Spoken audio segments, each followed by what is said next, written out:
You got into the safety business because you wanted to protect people, but somewhere along the way, the job started controlling your time, your schedule, your priorities, even your income potential. What if the expertise you've built over the years in the field can give you something more? More freedom, more control, more ownership of your future. I'm Sheldon Primus, the author of 7 Steps to Starting a Profitable Safety Consulting Business and the host of the Safety Consultant Podcast, with more than 350 episodes helping safety professionals become consultants and grow their career. Consulting changed my life. In fact, I'm a full-time RVer, and one consulting contract paid for my home I live in today. Now, I help safety professionals build their own consulting practice through bi-weekly coaching calls, accountability, and personal guidance. But this program isn't for everyone. Start with the Consultant Readiness Audit at sheldon.coach. What if everything we thought we knew about safety was just interference? From the host of the Rated R Safety Show and the founder of Safety FM comes the complete Signal Transmission Trilogy, now available in one powerful edition. Safety, in my opinion, the book that started the conversation. Safety Mutation, where the boundaries of culture, systems, and belief begin to break. And now, Safety Transmission, the final piece of the signal. For the first time, all 3 books are together in one volume. The Signal Transmission Trilogy, Complete Edition. This isn't just about compliance. It's about consciousness. It's about decoding the way we think, lead, and live, inside and outside the system. Whether you've been following the signal since the beginning or you're just now tuning in, this is the version to own. Search Signal Trilogy on Amazon or visit safetyfm.com to get your copy now.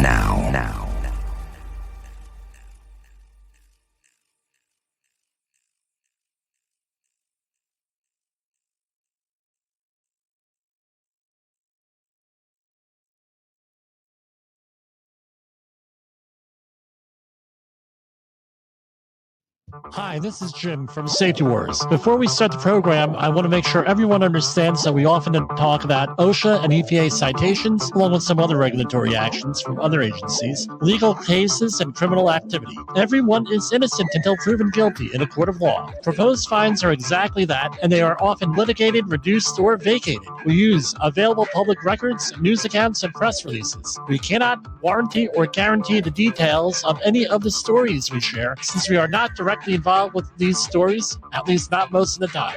Enjoy the show.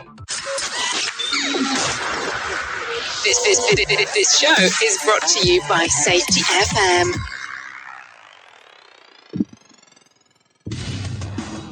And welcome to Safety Wars.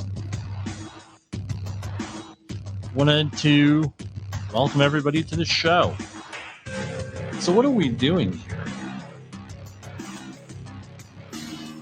It's Fall Protection Week. We could not get on the air yesterday. We had a faulty internet connection. We wanted to do this live, but it didn't work out. So we are here. I decided to do an early broadcast today, and we'll probably do another one tonight.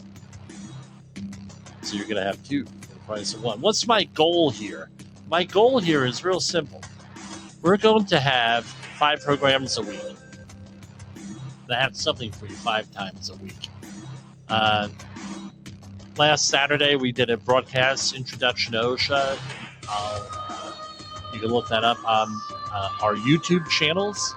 We're also on Facebook Live, LinkedIn Live, YouTube Live, Twitch, Twitter, Telegram, and OneStream. So apparently we are broadcasting to all of those right now. So, how was your weekend? I hope it was enjoyable like mine. A lot of rain here in the Northeast. So, this week is Fall Protection Week with OSHA.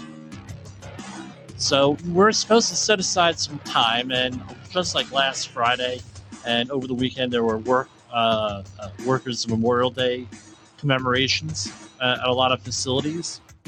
So this week is fall protection week. So we're supposed to go out, and as you can see, I'm doing this remotely. We're supposed to go out and do a safety meeting this week, or something like that, a safety stand down. It's meant to be a little bit more in depth than maybe your 5-minute toolbox talk that you may give once a week, or a 15-minute toolbox talk, but something appropriate to what you're doing to talk about falls in construction. So, what are we doing? We are doing today, we're going to talk about some of the standards and some other materials with fall protection. And then we're going to do our regular news and views later on today, along with some other information on fall protection. What the idea is to make your life a little bit easier as a safety professional, or as anybody who is performing the safety stand down. Most of my clients are getting hit up on Thursday or Friday with safety stand downs that we're hosting. If you need us to do training for you, you can give us a call at 845-269-5772 or at jim@safetywars.com. And that reminds me, let me turn off all of the ringers and everything else so we're not disturbed. Well, there are a lot of people say that I'm already disturbed out of here. So what do we do? What are we going to talk about? We're going to talk about some of the standards associated with fall protection, the OSHA standards, and then we're going to talk about some of the standards associated with and the equipment associated with those standards and what to look for, what the OSHA citations are, and everything else.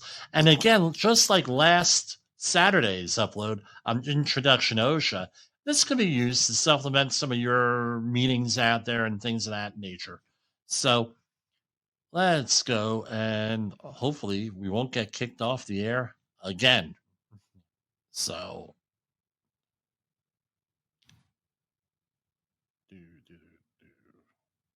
okay, we got that. Okay, so here we have Safety Wars Live. Okay, we know what we are. This is one disclaimer. Anything in this presentation nothing should be considered comprehensive. You need an assessment done for what you're actually doing out there. And workplace falls are fatal, usually, and fatal, fractures, the whole 9 yards, and usually result in the huge consequences for everybody involved, especially the person who gets hurt. The information presented in this video is for general informational purposes only and should not be construed as professional or legal advice, and any reliance you place in such information is therefore strictly at your own risk. The views expressed in this video are solely those of the individuals involved, me, and do not necessarily represent the views of YouTube or any other organization. We make no representations or warranties of any kind, express or implied, about the completeness, accuracy, reliability, suitability, or availability with respect to the video or the information, products, services, or related graphics contained in the video for any purpose. Any reliance you place on such information is strictly at your own risk. Signed, Jim Polzel. That's me. So one of the things I'm going to point out here, that all of these regulations rely on a competent person to do their job correctly. Why is that? So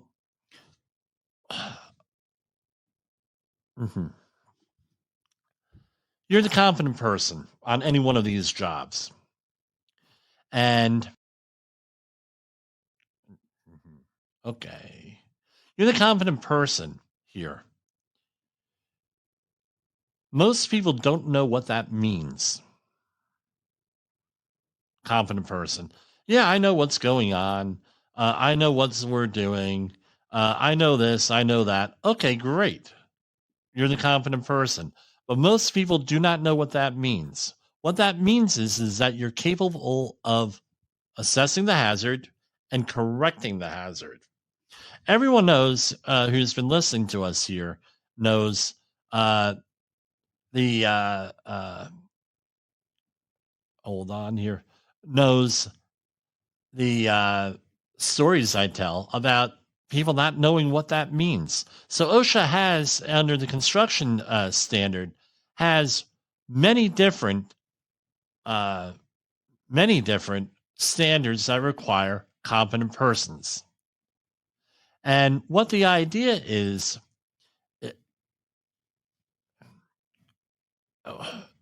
that the competent person is the person in the field doing the inspections, verifying the training, and verifying everything else that's out there as far as whether the job is still going right. So, for example, the you're responsible to make sure the equipment is appropriate, all the equipment is installed appropriately, and everything else that goes into it, because everything has to be, although designed by a qualified person, a qualified individual. The right. Hold on, I'm making sure this is playing here.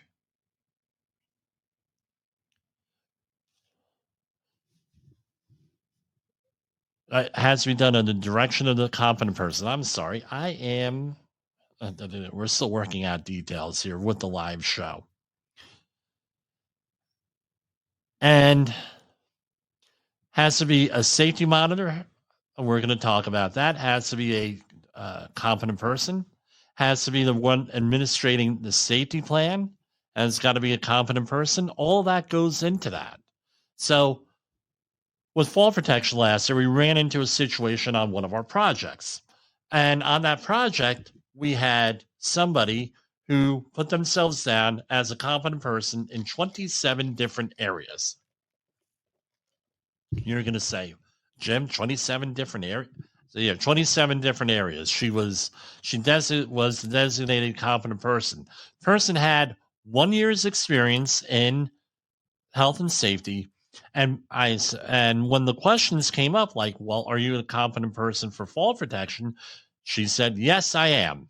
Very proudly. I said, okay, what fall protection training have you had? Education, training, experience, anything like that? I had the OSHA 30-hour class. And as we all know, the OSHA 30-hour class is just an awareness level training. It doesn't actually certify you in anything at all. And it's like, well, then what good is it? Well, this is what's good it is. No, most workers do not know what their rights are under OSHA, do not realize what the responsibilities of their employees are under OSHA, don't understand what the responsibility of their employers are under OSHA, or anything like that. And it's basically, you have a right to a safe and healthful workplace free of recognized hazards. So what does this mean? The competent person has to have all of these things in there. And this is the program model right from OSHA.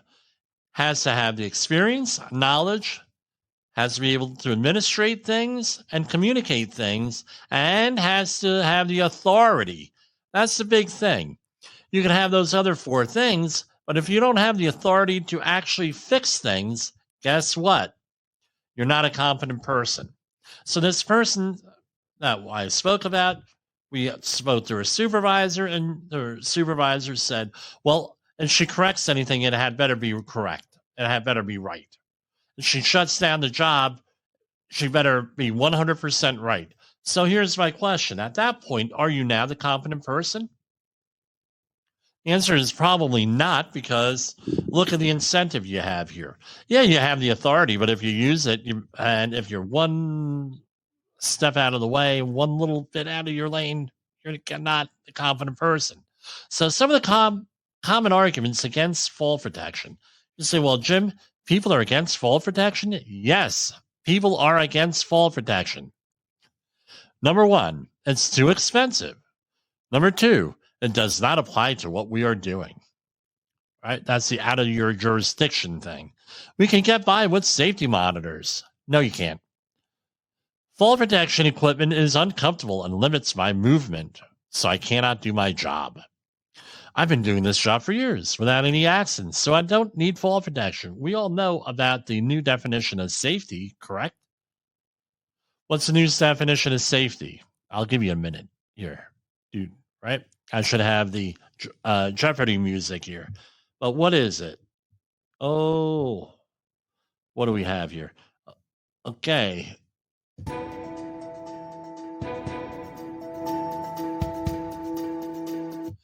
It's not the absence of incidents or illnesses or injuries. That's not what safety is. Safety is defined as the presence of controls, capacity, resilience, things of that nature. The cost of fall protection equipment is too expensive. We have a discussion like that today. And fall protection measures are only necessary for high-risk jobs or tasks, not for my job. Fall protection equipment is too complicated to use, and it takes too much time to put it on and take care of.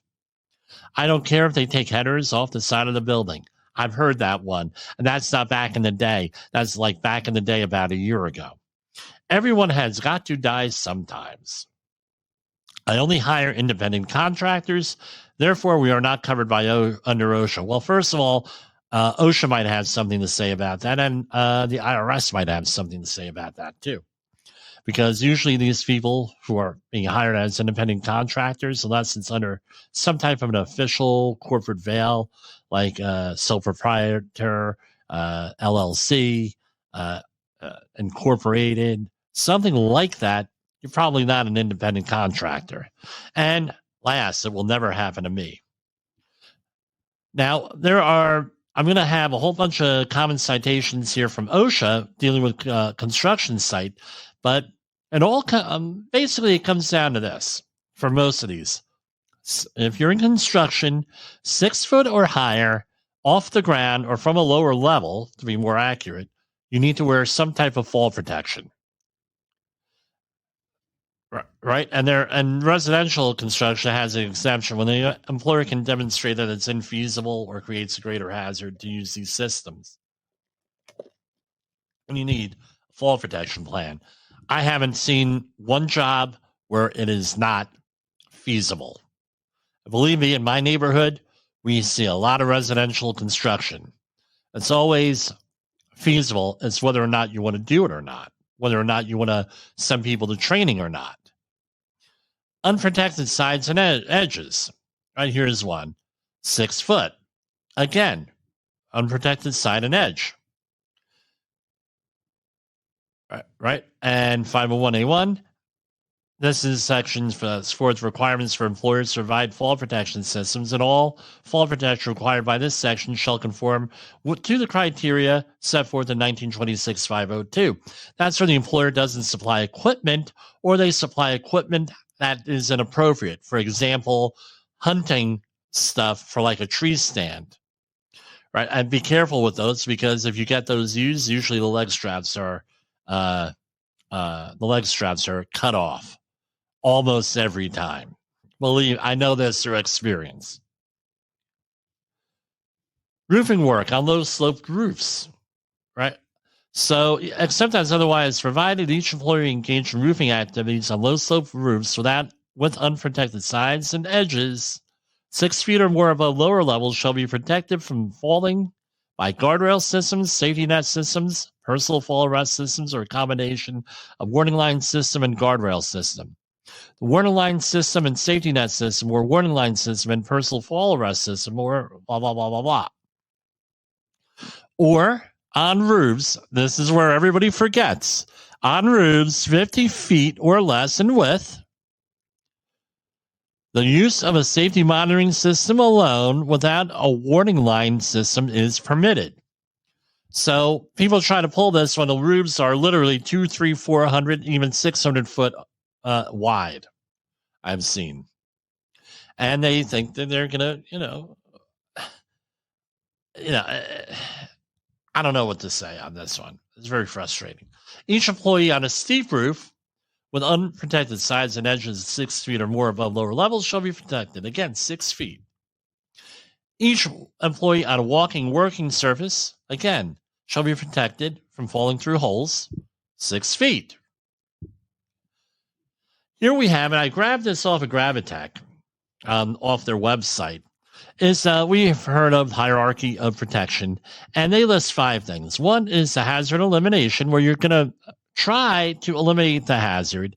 Then you have a passive fall protection, which is a railing, guardrail system. Fall restraint system, where there is zero possibility of you falling.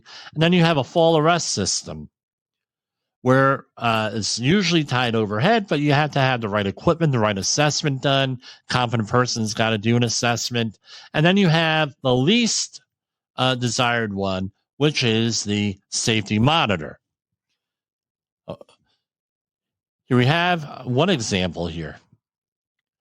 Person is on a roof over a dumpster. Chances are they were throwing things off of the roof into the dumpster.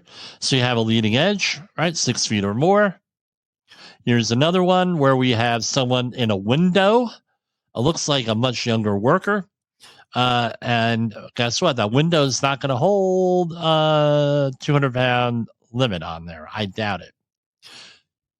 Here we have a working over a lower level. We have somebody who is 3 people who access the area with a scissor lift. Right. First of all, that scissor lift was probably overloaded and got off it, and now they're working over there. Now, can I use a scissor lift as a guardrail system? Maybe. We've done that already. Building structures. When working at a height of 6 feet above the level, you must use fall protection. Here we have 2 gentlemen, one with a very sturdy pair of suspenders, heavy duty there, standing on a 2x12. There. Guardrails system dismantled. Right. That's a loading zone. Unloading zone, and here we have the top rail of a guardrail system. What's required? A top rail of 200 pounds, a mid rail of 150 pounds, and tow board because of dropped objects at 50 pounds. The guardrail is supposed to have a top rail, mid rail, and a tow board, right? On there, that's how that looks on like a 2x4 setup. Another example of a guardrail. And here we have a cable rail system, a cable. Right, so cable guardrails must meet the same rules as wooden guardrails. The top rail must be at least 42 inches high and resist up to 200 pounds. They have to have flagging. Same situation here where we have flagging throughout. Right, every 6 feet there's a flag. If you're going to be doing that, this is the proper way to rig that with the U-clamps. Now, I don't use, or U-bolts, I don't use them anymore. I use the opposable ones because there's always an argument with this. Believe me, I've had contractors put on hundreds of these, and then I go out there and say, dude, they're upside down. Oh, no, they're not. No, they're not. Blah, blah, blah, blah, blah, blah, blah. Yeah, they are. And had them redo all of them. And even after they see the photo, they'll still go back and correct it, and then they'll go and they change it again. Yeah, I know. I work with people. Safety net systems. I don't ever recommend these unless, or if they're out on a job, I tell people, hey, there's a lot of stuff you have to do with a safety net system. So 3 things. No more than 30 foot below the workers. They have to have certain testing requirements, and they often get damaged. And a safety net system assumes the worker is going to fall. So what do you need to do? You need to test the net like once a week, remove objects fallen into the safety net, inspect at least once a week. There should be a streams and certification record for each net installation. Again, your paperwork. So here we have different distances, and because things fall out often when you're dealing with a safety net. So a 30-foot safety net would have to go out a minimum 13 feet. Personal fall arrests. I still see this. Body belts on the job. They're illegal to use as a personal fall arrest system. Lanyards, harnesses, anchorage points. We're going to talk about harnesses and anchorage lanyards later on, probably later on tonight on that. And personal fall arrest system. This is not how you rig this up, but this is just for demonstration purposes, where you have to have things hooked up to an anchorage point. The anchorage point has to hold 5,000 pounds. I don't think that scaffold is going to do it. Body harnesses have to be worn properly with the chest strap across the nipples and the D-ring high up on the back. And I got these photos from OSHA. Inspected prior to use. Adjusted to fit the worker and free from other visible damage. We're going to talk about checklists tonight.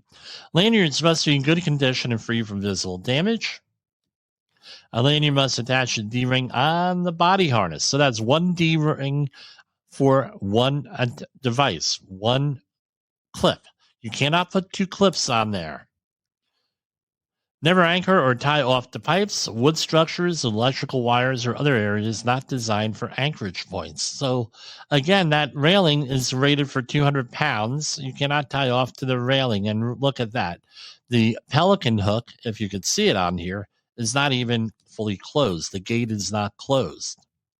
Here we have a beamer clamp, this is called, with this, or you're able to hook up to I-beams with that. And there are many different configurations here for what you're doing. So check with your manufacturer and supplier. Or better yet, give us a call at Safety Wars at 845-269-5772. And make sure, right here we have another one, a lifeline. It's hard to make out in the thing, but we have someone tied off to a horizontal lifeline, which is good. Workers must always be tied off when working with personal fall protection. Here we have an anchorage point on the ground. Not familiar with that type, but I'm sure it's rated. And we're going to take our first break here.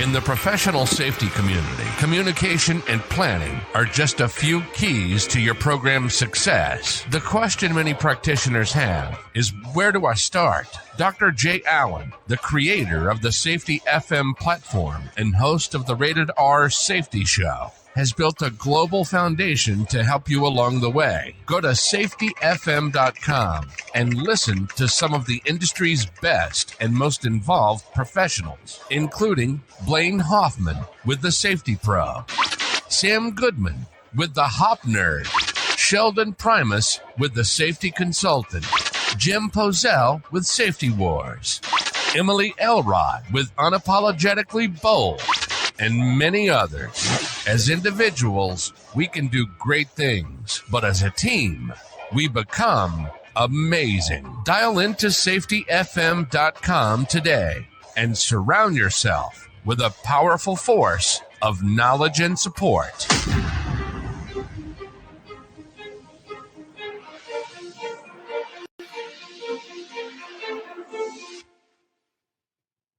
OSHA recordables, catastrophic losses, environmental disasters. You want answers? So do I. This is Jim Posel with Safety Wars. That's my daddy. Okay, we are back here, and we will continue. So here we have, this is, what's the difference between a positioning device and a restraint device? So the regulation does not mention restraint in the regulations. It does mention it in the letter of interpretation out there. So the difference is this. With positioning, you need 5,000 pounds of anchorage, and you cannot fall more than 2 feet with that. So that's if you're hanging, more or less, and you have side D-rings and things of that nature on the harness, which I don't recommend unless you're actually doing that. Or you can have a restraint where there is zero opportunity for falling, and that requires a 3,000 pound anchorage, and there is a zero chance of a fall on that. Ooh, let me get. That is the difference. Warning lines all around all sides of roofs. No mechanical equipment 6 feet or more from the edge, and mechanical equipment 10 feet or more from an edge. That's where the warning line needs to be. They must be ropes, wires, chains or stanchions and flagged 34 inches from the ground and be protected from tipping. So tensile strength of 500 pounds. So there goes that barricade tape, even the red barricade tape on that matter. And no employee is allowed in there unless they're assembling the system. So here we have a warning line here system. We have a wire rope with some flagging. Here we have a warning line, right? Must be able to sustain 16 pounds of tipping force, and the warning line must be 34 inches from the ground. They have to be maintained and report anything unsafe to your supervisor. Never work in an area if the warning line has been knocked down or damaged. Here we have a very common thing where things are damaged. Here, blown over. Controlled access zone, very similar, between 6 and 25 feet from the edge, and can be used as fall protection for masons under certain circumstances, because the masons are building up a parapet. So here we have the controlled decking zone. That's in a steel erection, and a controlled access zone here. That's how that's set up. You still have to wear fall protection once you're in that controlled access zone. And there's usually some type of a line there. Now, the question comes up, can we spray paint it on the ground? No, you cannot. That's in violation.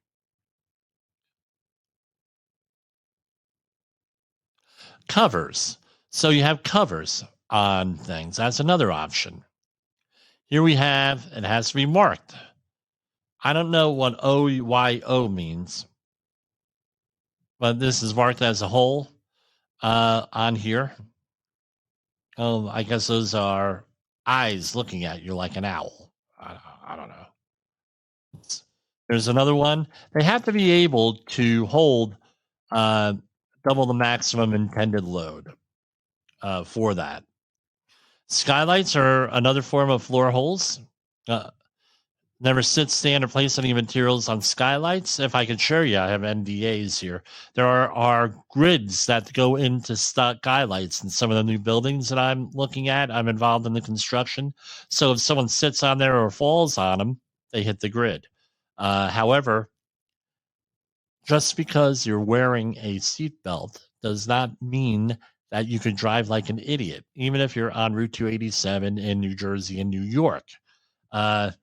That just because you have it doesn't mean, well, why? Now we could do whatever we want and sit on these things and fall through them because we have a grid pattern. Again, the grid is a guard, right? Not foolproof. Floor covers, pier holes. Here we have, this is common in a lot of parking lot construction where the pier holes are not covered. Bollard holes not covered, and things of that nature. So, fall protection plan only is available only to employees engaged in leading edge work, precast concrete erect work, or residential work, where conventional fall protection is demonstrated to be a greater hazard. I call this baloney. I want to know what job where fall protection is not feasible. And feasible means a lot of things. It's not financially feasible. We're going to show you how that's a lie on here. So this is what needs to be done. If you're going to be writing any type of fall protection plan, you need an assessment, control. You have to train and implement and monitor. That's with all your safety plans. So are there any risks? And this is a big, long list here. Can we eliminate the falls? How are we going to eliminate the falls? What kind of training are we going to do? We're going to do Subpart M training or OSHA or ANSI. Sorry, I misspoke. ANSI 4-hour authorized user training, which, by the way, we give 845-269-5772. Are we going to do something else? Are we going to perform and write some kind of regular inspections? And they have to be done in writing. All this stuff has to be done in writing because, one, you may be the person who gets killed on these jobs and you're the one inspecting them, number one. So you need paperwork designating who the competent person is. Once you're the competent person, you have to go out there and you have to do your job and document everything. So this has to be a competent person here, right? Fall protection plan, right? Are you on a low slope roof? Used only if there's no other feasible option. The safety monitor has to be in visual sighting distance, has to be close enough for oral communication, and there has to be no other duties for that monitor, no mechanical equipment, and the monitor must be a competent person. As a review, has to be able to authorize, has to be able to assess, and authorize could be part of assess and act on things, to correct things. If you don't have the authority to correct anything, you ain't a competent person. That's somebody else. To get that in writing. There also has to be a rescue plan here. This is the whole thing. I live and work primarily in large metropolitan areas. Right? I've worked in Denver. I've worked in Boston. I've worked all over the New York City metro area. Areas where there are a lot of resources there, a lot of training there. If you're working, and I'm not insulting anybody here, I want to, because the first responder is not going to put themselves at risk unnecessarily here, understandably. If they don't have the training, they don't have the equipment, they don't have anything else, their ability to rescue you is going to be impeded. So it's really important that if you're a competent person or if you're a supervisor, you make damn sure that you're out there and the local fire department, emergency responders know what they're doing. This way they'll be prepared with this. Do they have the training? Do they have the equipment? Are they going to have to call in more help from maybe a county organization or a state organization? And now that impedes the response time to get to your facility. Once you start to be hanging up there, so the medical establishment tells me 10 minutes, you start to get what is called orthostatic trauma or suspension trauma, which means that the blood pools in your lower extremities, and once blood flow is because from you hanging in a harness, and once blood flow is restored, you have people who run into blood clots, strokes, the whole 9 yards. Does your local EMT know about that? I don't know, maybe worth a conversation. You have to have at least one person on site with first aid and CPR and AED training, and make sure local emergency responders can respond and have equipment and training. So here we have the feasibility test. I put this together. Safety monitors normally do not make a lot of money. Well, what reality is, they're looking at about $25 an hour. If it's a union job, it's more than that. But basically around $25 an hour. So that's about $1,000 a week. You add in benefits, taxes, and everything else, you're looking at about $1,500 a week. And that's a recurring cost every week. And what's the cost of a fall? About a fracture would go about $115,198. Again, that's a fracture, a fatality, somewhere around $1.3 million. So that's what one sort of numbers are. So what you're looking at is about $1,500 a week for the safety monitor, right? What are you looking at for? Okay, we're missing an overhead here, but that's fine. What are you looking at for the cost of the fall protection equipment? You're looking at anywhere from $400, or you can get an economy setup about $200, up to about $800. You buy it one time and you have it, and you send the person out for training. You'll be able to amortize that real quick with those numbers. You have a crew of 4 people. Guess what? You have a crew of 4 people. You have them all connected off with a competent person, blah, blah, blah, blah, blah. All right, $3,000. I'll be generous. Safety monitor, that's 2 weeks. That's 2 weeks of a safety monitor. The other reason why safety monitors don't work is that you have a guy out there, or a female, doesn't matter, and you're out there and you say, hey, watch out, I'm getting near the edge. Hey, watch out, I'm getting near the edge. Hey, you're getting near the edge. Hey, watch out for that. Well, how long do you think that's going to last? How long did that last with the COVID masks, right? And you get antagonized and you start arguments and everything else. So, again, if you're interested in any type of training or consulting or writing plans, give us a call, 845-269-5772 or jim@safetywars.com. And you can visit us on the web at safetywars.com. And that's all I got here for this presentation. I wanted to thank everybody for listening or watching, however you're getting this. Thank you very much. The views and opinions expressed on this podcast are those of the host and its guest and do not necessarily reflect the official policy or position of the company. Examples of analysis discussed within this podcast are only examples. They should not be utilized in the real world as the only solution available, as they are based only on very limited and dated open source information. Assumptions made within this analysis are not reflective of the position of the company.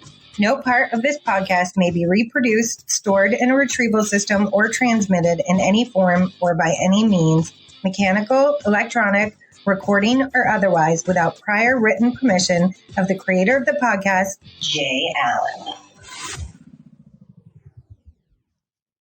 You got into the safety business because you wanted to protect people, but somewhere along the way, the job started controlling your time, your schedule, your priorities, even your income potential.